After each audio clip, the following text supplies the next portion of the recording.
Hello दोस्तों, स्वागत है आप लोग का राजपूत टेक्निकल इंस्टीट्यूट में। जैसे कि आज का हमारा टॉपिक रहेगा दोस्तों, जो स्प्लिट एसी का आउटडोर होता है, उस आउटडोर में हमारे लीकेज आ जाता है। तो उस लीकेज को हम लोग कैसे चेक करेंगे दोस्तों, कि उस लीकेज को हम लोग कैसे ढूंढेंगे, कैसे चेक करेंगे और क्या प्रोसेस होता है उसके लीकेज चेक करने का। तो ये सब सारा चीज आज हम लोग इस वीडियो के माध्यम से सीखेंगे दोस्तों। तो चलिए, क्लास स्टार्ट करने से पहले मैं आपको बता देना चाहता हूँ, जो भी दोस्त एसी का मैकेनिकल कोर्स करना चाहते हैं तो वो राजपूत टेक्निकल इंस्टीट्यूट में आराम से आ सकते हैं। और यहाँ पे 45 दिन का कोर्स होता है, जो कि कोर्स होता है AC, fridge, washing machine, geyser, RO, house wiring, CCTV camera, ये सारा कोर्स कराया जाता है दोस्तों। और ये कोर्स ओनली 45 डेज में कंप्लीट हो जाता है। और यहाँ पे 3 दिन का फ्री ट्रायल भी है, आप लोग आ सकते हैं, ट्रायल ले सकते हैं। और अगर आपको अच्छा लगता है, समझ में आता है, तब आप लोग यहाँ पे एडमिशन करा सकते हैं। ये इंस्टीट्यूट दोस्तों यूपी बांदा पे चलता है, जो कि स्टेशन से मात्र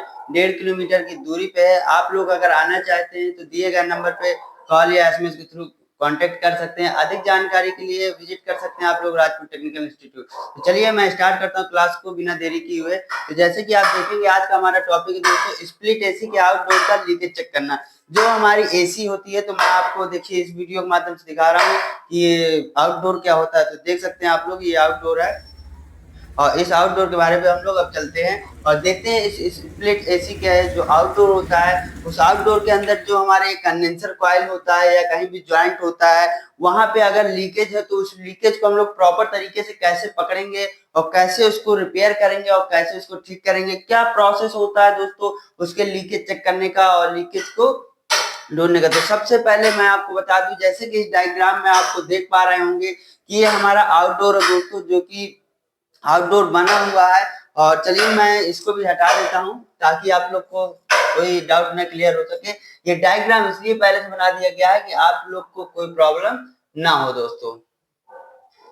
जैसे कि आप जानते हैं कि आउटडोर होता है कुछ इस प्रकार का होता है। आउटडोर में दो लाइनें होती है, एक सक्शन लाइन होती है, एक डिस्चार्ज लाइन होती है। डिस्चार्ज लाइन से क्या होता है, गैस जाता है। सक्शन लाइन क्या करता है, गैस को खींचता है दोस्तों। तो ये आउटडोर होता है, टोटली ये ओनली आउटडोर है। आज की क्लास में हम लोग ओनली आउटडोर का लीकेज चेक करना बताएंगे कि क्या प्रोसेस होता है। देख रहे हैं यहाँ पे ये सेक्शन वाल्व है और यहाँ पे हमारे डिस्चार्ज वाल्व होती है। तो ये दो वाल्व लगी होती हैं और आप लोग को मैंने पहले बता दिया, जहां पे चार्जिंग लाइन हो वहां से गैस चार्ज होती है। गैस डालना हो, प्रेशर डालना हो, कुछ भी हम लोग को काम करना हो, वो हमारी जो चार्जिंग लाइन होगी उसके थ्रू होगा। इसके बाद आप देखेंगे इसी को हम सेक्शन लाइन भी बोलते हैं। जहां से हमारा गैस खींचता है उसे सेक्शन लाइन बोलते हैं। यहाँ पे गैस फेंकता है उसे दोस्तों हम लोग डिस्चार्ज लाइन बोलते हैं। तो सबसे पहले क्या करना है, क्योंकि आपका आउटडोर में ओनली डालना है, तो एसी तो डिसमेंटल हुआ रखा होगा, तभी तो आप ओनली आउटडोर पे प्रेशर डालेंगे। तो सबसे पहले आपको क्या करना है, इसकी दोनों वाल्वों को दोस्तों खोल देना है, ताकि इसके अंदर जो भी थोड़ा बहुत बची गैस वगैरह अगर बाय द वे हो तो वो हट जाए। तो दोनों वाल्वों को पहले ऑन कर देना है दोस्तों। इसके बाद मैं आपको प्रोसेस बताता हूँ। आपको क्या करना है, ये हमारा आउटडोर है जो कि कुछ इस प्रकार का निकला हुआ रखा होगा और आउटडोर का हमें ओनली लीकेज चेक करना है। तो सबसे पहले इसके डिस्चार्ज जो डिस्चार्ज वाल्व होगा उसमें हम लोग क्या करेंगे, एलंकी लगा करके इसको ऑन कर देंगे। एलंकी जो होती है वो कुछ इस प्रकार की एल के आकार की दोस्तों होती है और ये नंबर वाइज आती है। 4 नंबर की लगती है, किसी में 5 नंबर की लगती है, किसी में 3 नंबर की लगती है। तो वो लोग आप लोग को तीनों चारों नंबर की रखनी पड़ेगी। तो इस दोनों के हम लोग वाल्व को ऑन कर देंगे। तो इसके अंदर जो भी गैस वगैरह थोड़ा बहुत होगी या ना भी होगी, तो इसको हम लोग अपनी सेफ्टी के लिए इसको ऑन करेंगे। तो जो भी गैस वगैरह होगी वो उड़ जाएगी। अब मैं इसका लीकेज चेक करना प्रॉपर दोस्तों बता रहा हूँ और आप लोग स्किप मत करिएगा, और बहुत इंपॉर्टेंट टॉपिक है। तो जैसे कि हमने इसके दोनों वाल्व को ऑन कर दिया, अब इसके बाद हम क्या करेंगे कि जो हमारा डिस्चार्ज वाल्व होगा, डिस्चार्ज वाल्व बोले तो जो लिक्विड लाइन या बोल सकते हैं आप लोग, जो डिस्चार्ज वाल्व जहां से गैस हमारी जाती है, जहां पतली वाली लाइन लगी होती है, उसके वाल्व को हम लोग क्या करेंगे, ऑफ कर देंगे। इसको ऑफ कर देना फिर दोस्तों, कुछ समय बाद इसको ऑफ कर देंगे। ऑफ करने के बाद आपको क्या करना है, आप देखेंगे ये हमारा सेक्शन वाल्व बचा। अब आपने क्या किया, इसको तो ऑफ कर दिया, इसको एलएनटी लगा के इसके पॉइंट को ऑफ कर देंगे। तो यहाँ से डिस्चार्ज वाल्व से क्या है कि जो हम प्रेशर डालेंगे इस सिस्टम के अंदर, इस आउटडोर के अंदर, वो हमारा प्रेशर यहाँ से नहीं निकलेगा, क्योंकि वहां से आप वाल्व जब बंद करेंगे तो वो वाल्व यहाँ तक आके इसको क्लोज कर देगा। जब यहाँ तक ये क्लोज हो जाएगा तो वो प्रेशर क्या है, बाहर नहीं हमारा निकल पाएगा डिस्चार्ज वाल्व से। तो आप लोग डिस्चार्ज वाल्व को बंद कर देंगे तो ये हमारी पूरी तरह से लाइन हमारी ब्लॉक हो जाएगी। ठीक है दोस्तों, ये आपको समझ में आ गया होगा। ये लाइन पूरी तरह से ब्लॉक हो जाएगी ताकि हमारा प्रेशर जो भी होगा इसके अंदर रहेगा, यहाँ से हमारा बाहर नहीं आ पाएगा। हमें हम लोग को क्या करना होगा दोस्तों, एक डेड कैप लेना होगा। अब आप लोग के माइंड पे आएगा कि ये डेड कैप क्या चीज होती है। तो ये डेड कैप हम लोग को दोस्तों बनाना पड़ता है। ये किस तरह का होता है मैं आपको बता देता हूँ। जैसे कॉपर के पाइप को हम ले लेते हैं और कॉपर के पाइप में एक फ्लेयर नट को हम लोग डाल लेंगे, फ्लेयर नट को डाल लेते हैं और वो कुछ इस प्रकार का हो जाता है दोस्तों। मैं आपको जब लाइव प्रैक्टिकल दिखाऊंगा तो वहां पे डेड कैप को भी दिखा दूंगा और इमेज के माध्यम से आप देख सकते हैं। इमेज के माध्यम से कुछ इस प्रकार का होता है। तो मैं आपको डायग्राम बना के दिखा देता हूँ। कुछ इस प्रकार का होगा और ऊपर से हम लोग कॉपर के पाइप को पिंच करके ब्रीदिंग कर देते हैं ताकि यहाँ से एयर वगैरह कुछ निकले ना। और इस डेड कैप को हम लोग क्या करेंगे दोस्तों, ये होता है डेड कैप, जैसे कि आप देख रहे हैं ये है हमारा डेड कैप। इस डेड कैप को हम लोग को कहाँ लगाना है, जहां पे हमारी सेक्शन लाइन जुड़ती है। सेक्शन लाइन हमारी यहाँ पे जुड़ेगी क्योंकि चार्जिंग लाइन ये है दोस्तों ऊपर वाली हमारी। तो हम लोग क्या करेंगे, इस डेड कैप को अपने सेक्शन वाले पॉइंट पे लगा देंगे। तो चलिए इसको लगा देते हैं।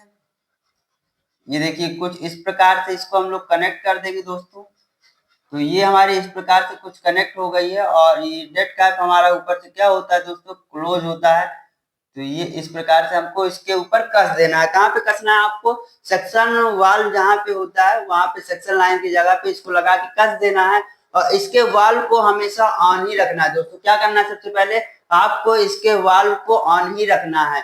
तो आपने इसमें क्या किया, डेड कैप को लगा दिया। तो यहाँ पे मैं लिख देता हूँ दोस्तों ताकि आपको कोई डाउट न रह जाए। ये हमारा है डेड कैप और डेड कैप को हम कुछ इस प्रकार से यहाँ पे लगा देंगे। इसके बाद आप देखेंगे कि हमारी बची हुई है चार्जिंग लाइन। तो चार्जिंग लाइन पे हमको क्या करना है, अब आगे देखते हैं। सबसे इम्पोर्टेंट पॉइंट आने वाला है तो आप लोग देखते रहिए दोस्तों। जैसे कि आपने देखा कि हमने यहाँ पे डेड कैप लगा दिया और ये लाइन हमारी ऑन है और ये वाली लाइन हमारी ऑफ है। जो भी प्रेशर यहाँ से अंदर जाएगा तो ये लाइन जब ऑफ है तो वो प्रेशर बाहर नहीं आ पाएगा, इसके अंदर ही रहेगा। तो चलिए मैं आपको सबसे पहले बता देता हूँ दोस्तों कि जैसे कि हमने इसमें क्या किया, डेड कैप को लगा दिया। अब हमको क्या करना है, एक प्रेशर मीटर लेना है, प्रेशर गेज लेना है दोस्तों। प्रेशर गेज आप लोग देखेंगे कुछ इस प्रकार का रहता है। जैसे कि ये हमारा प्रेशर गेज है और यहाँ पे मैं लिख भी देता हूँ दोस्तों। थोड़ा सा वीडियो लॉन्ग होगा लेकिन मजेदार है और टॉपिक अच्छा है। सबसे ज्यादा फॉल्ट आने वाला है कि गैस में लीकेज है, मतलब हमारे इंडोर में लीकेज, आउटडोर में लीकेज। आज हम लोग सीखेंगे आउटडोर का लीकेज, कल की क्लास में करेंगे इंडोर का लीकेज। जैसे कि हमारा प्रेशर गेज कुछ इस प्रकार का होता है दोस्तों, आप लोग भी बनाते जाइए। नोट्स बनाना बहुत ही जरूरी है, नोट्स रहेगी तो आप लोग को कभी कोई प्रॉब्लम नहीं होगी। तो आप देखेंगे आपका जो गेज होगा कुछ इसी प्रकार से होगा और उसमें एक हैंडल लगा होगा जो कि ऑन ऑफ करने के लिए दोस्तों बना होगा। और इसमें एक हमारी सुई होगी जो कि हमारी अभी 0 psi पे है। कहाँ पे है, 0 psi में है। इसके बाद आप देखेंगे मैंने आपको पहले बताया था कि जो हमारा गेज मीटर होगा दोस्तों उसकी नीचे वाली लाइन हमारी इनपुट की होती है और साइड वाली लाइन हमारी आउटपुट की होती है। किसकी होती है दोस्तों, आउटपुट की होती है और नीचे वाली लाइन हमारी इनपुट की होती है। तो ये चीज का आपको ध्यान देना होगा क्योंकि हम लोग इनपुट वाली लाइन को हमेशा अपने सिस्टम से जोड़ते हैं, जो कि सिस्टम हो इंडोर हो आउटडोर, हमेशा नीचे वाली लाइन को आपको किससे जोड़ना है, इनपुट पे जोड़ना है। तो चलिए इसको हम लोग पहले जोड़ लेते हैं। तो आपको क्या करना है, प्रेशर गेज को लेना है और प्रेशर गेज लेने के बाद इसको सीधा अपने चार्जिंग लाइन पे आउटडोर की कनेक्ट कर देना है। तो चलिए कनेक्ट कर लेते हैं। इसी प्रोसेस से आप लोग चलेंगे तो आराम से आप लोग प्रेशर डाल पाएंगे। ये देखिए अब यहाँ पे हम लोग क्या करेंगे, कस देंगे चार्जिंग लाइन को। जैसे कि आप देख रहे हैं कुछ इस प्रकार से ये हमारी चार्जिंग लाइन है और इसको हमने कहाँ कस दिया है, अपने आउटडोर के चार्जिंग लाइन पे जाके हमको दोस्तों क्या करना है, इसको कनेक्ट कर देना है।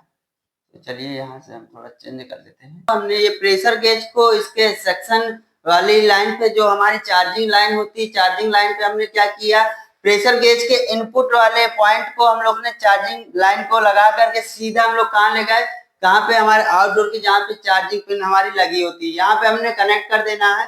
और इसी प्रोसेस से आपको इसको कनेक्ट करना है कि जो प्रेशर गेज होगा उसके इनपुट वाली लाइन को हमेशा आपको सिस्टम से जोड़ना है। इसके बाद आपको क्या करना है, प्रेशर डालने के लिए एक वर्कशॉप पंप का यूज कर सकते हैं, या फिर अगर आपके पास व्यवस्था है नाइट्रोजन का तो मैं कहूंगा कि नाइट्रोजन ज्यादा से ज्यादा अच्छा रहता है। अगर आपके पास नाइट्रोजन है तो नाइट्रोजन से आप लोग इसमें क्या करिए, प्रेशर डाल के आराम से लीकेज चेक करिए। और अगर नहीं मिल पा रहा है नाइट्रोजन तो उस कंडीशन पे हम लोग क्या करते हैं दोस्तों, वर्कशॉप कंप्रेसर का यूज करते हैं। तो चलिए वर्कशॉप कंप्रेसर को भी हम लोग बना लेते हैं। तो जैसे कि आप देखेंगे वर्कशॉप कंप्रेसर कुछ इस प्रकार का होता है, मैं आपको इसमें बना देता हूँ। इसका जब हम लोग लाइव प्रैक्टिकल करेंगे तो उसमें आप लोग देख पाएंगे पूरा सिस्टम को कैसे हम लोग कनेक्ट करते हैं और कैसे हम लोग प्रेशर को डालेंगे। इसमें हमारे जो हमारा वर्कशॉप कंप्रेसर होता है इसमें भी हमारी दो लाइनें होंगी, एक डिस्चार्ज होगी और एक हमारी सेक्शन लाइन होगी और एक हमारी चार्जिंग लाइन होगी। ठीक दोस्तों, इसमें भी हमारी 3 लाइनें होंगी और इसमें हमारे कॉमन रनिंग स्टार्टिंग के पॉइंट होते हैं। इसके बाद इसमें लिख देते हैं हम लोग वर्कशॉप कंप्रेसर। वर्कशॉप कंप्रेसर रहता है, ये हम लोग बनाते हैं और कैसे बनाते हैं ये सारा चीज मैं आपको पहले दिखा दूंगा कि कैसा होता है ये और किस प्रकार से ये कार्य करता है। तो क्या करना है, आपको वर्कशॉप कंप्रेसर को लेना है। वर्कशॉप कंप्रेसर से एक चार्जिंग लाइन और ले लेंगे हम लोग और चार्जिंग लाइन को हम लोग इसके डिस्चार्ज लाइन पे लगा देंगे। ठीक दोस्तों, तो इसके डिस्चार्ज लाइन पे हम लोग लगा देंगे अच्छे से, कुछ इस प्रकार से आप देखेंगे ये हमको लगा देना है। और इसी प्रकार जो इसका आउटडोर होगा दोस्तों यहाँ पे भी चार्जिंग लाइन को लगा लेना है कुछ इस प्रकार से। और इसको हमको सीधा इसके वर्कशॉप कंप्रेसर के डिस्चार्ज लाइन से कनेक्ट कर देना है। और मैं अभी आपको बताता हूँ कि ये किस प्रकार से कार्य करेगा। ये देखिए, इसका जो हमारा प्रेशर गेज था उसके आउट पॉइंट, जो आउट वाला पिन होता है, आउट वाला पॉइंट होता है, उससे हम लोग को चार्जिंग पॉइंट, जो चार्जिंग लाइन है उसको कनेक्ट कर देना है वर्कशॉप के डिस्चार्ज वाली लाइन से। जैसे कि हमने इसके डिस्चार्ज वाली लाइन पे कनेक्ट कर दिया, तो सबसे पहले मैं आपको दोस्तों बता दूं कि जो वर्कशॉप कंप्रेसर होता है इसका काम क्या होता है। वर्कशॉप कंप्रेसर में हमारी 3 लाइनें होती हैं, एक डिस्चार्ज लाइन होती है, एक सेक्शन लाइन होती है, एक चार्जिंग लाइन होती है। तो हमारी गैस चार्जिंग लाइन होती है। तो जैसे कि सेक्शन लाइन से ये क्या करता है, बाहरी हवा, वातावरण की बाहरी हवा को खींचता है और डिस्चार्ज लाइन से फेंकता है। तो ये जब वर्कशॉप कंप्रेसर को हम लोग दोस्तों ऑन करते हैं तो ये बाहर की वातावरण की हवा को खींच करके इसमें क्या करता है, डिस्चार्ज लाइन से फेंकता है। तो वो जो हवा होती है वो हमारे क्या करती है, सेक्शन लाइन से खींचेगा और डिस्चार्ज लाइन से जब फेंकेगा तो ये हवा हमारी क्या होती है, इन पाइपों के थ्रू हमारे सिस्टम के पाइपों में भरना स्टार्ट हो जाती है दोस्तों। तो चलिए हमने इस प्रकार से पहले कनेक्ट कर लेना, आउटडोर की चार्जिंग लाइन पे हमें कनेक्ट कर देना है और मीटर को, और प्रेशर गेज मीटर को किस प्रकार से आपको कनेक्ट करना है, इसके इनपुट वाले पॉइंट को हमेशा सिस्टम से जोड़ना है दोस्तों। इसके आउटपुट वाले पॉइंट को हमारे वर्कशॉप कंप्रेसर गैस चार्जिंग कुछ भी कर रहे हैं तो वहां पे हमको कनेक्ट करना है। अभी तो हमको प्रेशर इसका लीकेज चेक करना था तो हम लोग वर्कशॉप कंप्रेसर को लगाए। अब क्या करेंगे दोस्तों, इसके हैंडल को हम लोग ऑन कर देंगे, गेज मीटर के हैंडल को ऑन कर देंगे, पूरा का पूरा ऑन कर देंगे। अभी इसकी सुई कहां पे थी दोस्तों, 0 psi में थी। अब हम लोग क्या करेंगे, वर्कशॉप कंप्रेसर को भी ऑन कर देंगे। जैसे ही वर्कशॉप कंप्रेसर को दोस्तों ऑन करेंगे तो ये क्या करेगा, सेक्शन लाइन से बाहरी वातावरण को खींच करके, जो हवा होती है बाहरी वातावरण में उसको सेक्शन लाइन के द्वारा खींचेगा और सेक्शन लाइन से खींच करके डिस्चार्ज लाइन से फेंकेगा हवा को। तो डिस्चार्ज लाइन से जब हमारी हवा यहाँ से जाएगी और सीधा आउटपुट वाले पॉइंट से होते हुए हमारे प्रेशर गेज से होते हुए इनपुट लाइन से कहा जाएगी, सिस्टम में भरना स्टार्ट हो जाएगी। और आप लोग को ध्यान में रखना है, जब आप लोग इसको ऑन करें हो, जब इसमें प्रेशर चल रहा हो तो आपका डिस्चार्ज लाइन का वाल्व बंद होना चाहिए दोस्तों। अगर नहीं बंद होगा तो क्या होगा, हवा घूम के आएगी यहाँ से हमारी निकल जाएगी। इसलिए इसके वाल्व को ऑफ रखना है, इसके वाल्व को ऑन रखना है और इसके यहाँ पे डेड कैप को लगाना है सेक्शन लाइन के पास। तो डेड कैप से क्या होगा कि प्रेशर हमारा बाहर नहीं निकलेगा और ये सिस्टम के अंदर जाता रहेगा और यहाँ से सेक्शन वाल्व भी हमारा ऑन रहेगा दोस्तों। ये हम लोग को ऑन रखना है। और जब हमारा 200 से 250 psi तक हमारा क्या हो जाए, यहाँ पे हम लोग लिख लेते हैं, इस जो प्रेशर गेज है ये हमारा 200 psi से 250 psi, जब ये सुई हमारी 0 psi से बढ़ करके दोस्तों यहाँ से हमारी समझ लीजिए 250 psi में अगर आ जाती है तब हमको क्या करना है मैं आपको बता देता हूँ। तो ये प्रेशर हमारा 0 से बढ़ते बढ़ते बढ़ते बढ़ते 250 psi तक हवा हमारी पहुंच चुकी है। अब हमको क्या करना है दोस्तों, सबसे पहले हमको करना है इस गेज मीटर के हैंडल को ऑफ। अगर आप गेज मीटर के हैंडल को ऑफ नहीं करते हैं, कंप्रेसर को ऑफ कर देते हैं, तो क्या होगा, आपका जो प्रेशर है वो धीरे से पीछे की ओर निकलने लगेगा। तो सबसे पहले वर्क ऑफ कंप्रेसर को चालू रखना है, और आपको जब प्रेशर इसमें आ जाता है हमारा 250 psi के लमसम, तो सबसे पहले हम इसके गेज मीटर के जो हैंडल होता है इसको हम लोग सबसे पहले ऑफ कर देंगे। जैसे हम लोग गेज मीटर के हैंडल को दोस्तों ऑफ करेंगे तो क्या होगा, इसको ऑफ कर देंगे तो इससे जो हमारा कंप्रेसर खींच के डिस्चार्ज लाइन से फेंक रहा था वो हवा हमारे अंदर नहीं आएगी और ना हमारे अंदर की हवा बाहर निकल पाएगी। जैसे इसके हैंडल को ऑफ करेंगे उसके तुरंत सेकेंड बाद हमको अपने वर्कशॉप कंप्रेसर को भी ऑफ कर देना है, वर्कशॉप कंप्रेसर को ऑफ कर देना है। अब दोस्तों आप लोग समझ गए होंगे कि वर्कशॉप कंप्रेसर ने काम क्या किया, बाहरी हवा को खींच करके सीधा हमारे पाइपों में क्या किया, इसने भर दिया। और ये मीटर हम लोग ने प्रेशर गेज इसलिए लगाया ताकि हमें पता लग सके कि इसमें कितना हमारा प्रेशर है इसके अंदर। तो जैसे कि ये 250 psi पहुंचा था, हमने इसके हैंडल को ऑफ करके वर्कशॉप कंप्रेसर को दोस्तों ऑफ कर दिया। और वर्कशॉप कंप्रेसर ऑफ करने के बाद आप लोग क्या करेंगे, इसको हटा देंगे, वर्कशॉप कंप्रेसर को खोल के हटा भी देंगे तो कोई दिक्कत नहीं होगा। अब क्या है कि 250 psi इसके सिस्टम के अंदर हमारे क्या प्रेशर भर गया है दोस्तों। अब हम लोग को लीकेज कैसे चेक करना है, तो लीकेज चेक करने के लिए आपको दोस्तों क्या करना होगा, जहां जहां हमारे ज्वाइंट है आप देखेंगे, जहां जहां हमारे ज्वाइंट है, ये कंडेंसर कॉइल जहां जहां हमारे ज्वाइंट होंगे, फिल्टर कैपिलरी, और यहाँ पे हमारे सेक्शन वाल्व में और डिस्चार्ज वाल्व में, हर जगह हम लोग को क्या करना है दोस्तों, साबुन का अच्छा से झाग बना लेना है, शैम्पू साबुन का झाग बना लेना। उस महीन झाग को हम लोग हर जगह लगा के देखेंगे दोस्तों। जैसे यहाँ लगाया, हम लोग को वाल्व भी चेक कर लेना है, सेक्शन वाल्व, डिस्चार्ज वाल्व, कहीं यहीं से लीकेज ना हो। तो इन दोनों पे लगा के फेना को हर जगह देख लेना है। और इसके बाद हमारे आउटडोर के जहां जहां ज्वाइंट है अंदर पाइपों में, वहां वहां फेने को लगा करके लीकेज को चेक करना। अगर लीकेज मिल जाता है दोस्तों तो उसको सफाई से रगड़ के साफ कर देना है। और साफ करने के बाद क्या करना है, इसके हैंडल को ऑन कर देंगे, इसके हैंडल को, जो प्रेशर गेज के हैंडल को ऑन कर देंगे ना, तो ये सिस्टम से तो हमारा हटा था, क्योंकि हमने प्रेशर डालने के बाद इसको दोस्तों चलिए हटा दिया। अब प्रेशर डालने के बाद हमने हटा दिया और इस सिस्टम के अंदर हमें लीकेज मिल चुका है। जब लीकेज मिल जाए दोस्तों तो आपको क्या करना है, सिर्फ उसकी सफाई करनी है। सफाई करने के बाद अच्छे से इसको गेज मीटर के हैंडल को क्या करना है, ऑन कर देना है। क्या करना है, जब प्रेशर हमारा सफाई हो गया, लीकेज मिल गया, इसके हैंडल को ऑन कर देंगे तो जो इसके अंदर का प्रेशर था ना, जो इस आउटडोर के अंदर हमने प्रेशर भरा हुआ था, वो प्रेशर क्या होगा, इस आउटपुट वाले हमारे पॉइंट से बाहर निकल जाएगा। क्या होगा दोस्तों, ये आउटपुट वाले पॉइंट से हमारा प्रेशर पूरा बाहर निकल जाएगा। और जब हमारा प्रेशर बाहर निकल जाएगा तब हम क्या करेंगे, जहां पे लीकेज होगा वहां पे जहां सफाई किए तो उसे अच्छे से ब्रेजिंग करेंगे, उस लीकेज को बंद करेंगे। और लीकेज बंद करने के बाद दोस्तों यहीं पे हम लोग वैक्यूम पंप को इसी प्रकार कनेक्ट करेंगे, वैक्यूम करके और पूरा एसी को इंस्टॉल करके वैक्यूम करके अच्छे से गैस चार्जिंग कर देंगे और हमारे एसी बढ़िया से कूलिंग करने लगेगा। तो ये आज के वीडियो में था दोस्तों कि हमारे स्प्लिट एसी के आउटडोर पे हम लोग कैसे प्रेशर को चढ़ा रहे थे और प्रेशर चढ़ा करके आउटडोर के लीकेज को चेक कर पाए हैं। ये एक प्रोसेस होता है दोस्तों किसी सिस्टम का लीकेज चेक करने के लिए, तो आप लोग को भी इसी प्रकार से हमारे सिस्टम के लीकेज को चेक करना होगा। आप लोग को अगर वीडियो अच्छा लगता है तो दोस्तों वीडियो को लाइक, सब्सक्राइब, शेयर जरूर करिए। और जैसे कि अगर आपको कहीं पे डाउट है और कहीं पे प्रॉब्लम हो रहा है, समझ में नहीं आया है, तो आप कमेंट सेक्शन में कमेंट कर सकते हैं या फिर दिए गए नंबर पे एसएमएस के थ्रू पूछ सकते हैं दोस्तों। मेरा कोशिश रहता है कि कम समय में ज्यादा चीजें हम लोग सीखे। तो आज का वीडियो थोड़ा लॉन्ग हो गया होगा दोस्तों, लेकिन एक चीज को प्रॉपर तरीके से अगर सीख लेंगे तो दोबारा उसको बार बार रिवाइज नहीं करना पड़ेगा। तो जैसे कि आपने देखा आउटडोर का आज लीकेज हम लोग ने पढ़ लिया, नेक्स्ट क्लास में हम लोग इनडोर के लीकेज को भी देखेंगे और इसके बाद हम लोग पूरा इंडोर आउटडोर का एक साथ लीकेज कैसे चेक करेंगे वो सारा चीज हम लोग देखेंगे वीडियो पे। तो दोस्तों अगर आप लोग भी इच्छुक हैं एसी मैकेनिकल का कोर्स करना चाहते हैं तो आप राजपुर टेक्निकल इंस्टीट्यूट में आ सकते हैं। यहाँ पे 3 दिन का फ्री ट्रायल है, डेमो है, उसमें ना कोई फीस है।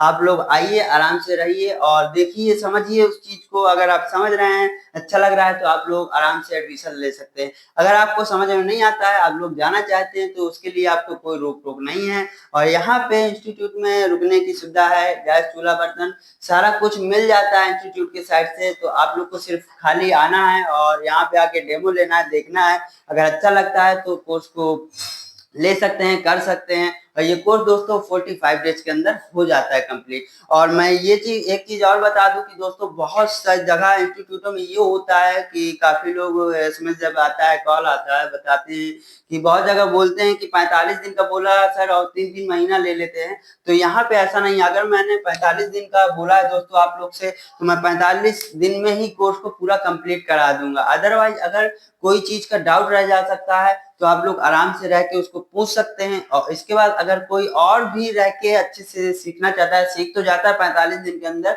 पूरा टेक्नीशियन प्रॉपर अच्छे तरीके से सीख जाता है। जैसे कोई कोई स्टूडेंट वीक होता है, उसको क्या होता है कि मैं एक बार और पूरा रिवाइज करना चाहता हूं, तो उसके लिए आप लोग आराम से रुक सकते हैं। जो भी हॉस्टल की फीस है उसका, रूम का रेंट आपको पे करना होगा ओनली, और बाकी आपको दोबारा फीस पे वगैरह नहीं करनी है, और लाइफ टाइम का सपोर्ट रहता है। तो वीडियो देखने के लिए दोस्तों आज के वीडियो को यहीं से समाप्त करते हैं। वीडियो देखने के लिए आप लोग का दोस्तों बहुत बहुत धन्यवाद।